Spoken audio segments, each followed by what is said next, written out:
ऋणमोचनमङ्गलस्तोत्रम्। ॐ मङ्गलो भूमिपुतरश्च ऋणहर्ता धनप्रदः स्थिरासनो महाकायः सर्वकामविरोधकः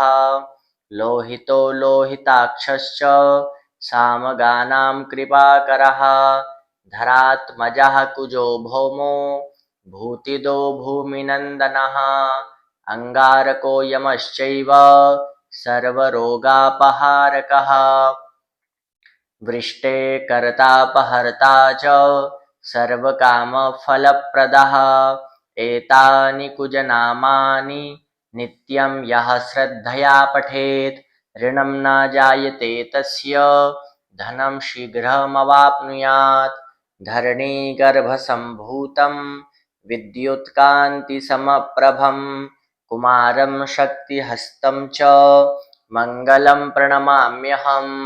स्तोत्रमङ्गारकस्येतत् पठनीयं सदा नृभिः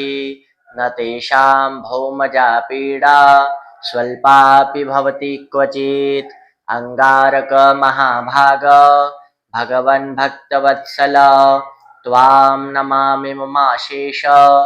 मृणमाशो विनाशयः ऋणरोगादिदारिद्र्यं ये चान्ये चापमृत्यवः भयक्लेशमनस्ताप नश्यन्तु मम सर्वदा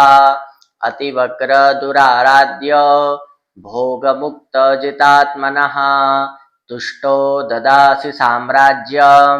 रुष्टो हरसि तत्क्षणात् विरञ्चि शक्रविष्णूनां मनुष्याणां तु का कथा तेन त्वं सर्वसत्त्वेन ग्रहराजो महाबलः पुत्रान् देहि धनं देहि त्वामस्मि शरणं गतः ऋणदारिद्र्यदुःखेन शत्रूणां च भयात् ततः एभिर्द्वादशभिः श्लोकैर्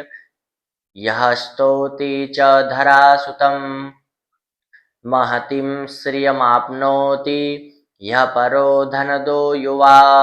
महतीं श्रियमाप्नोति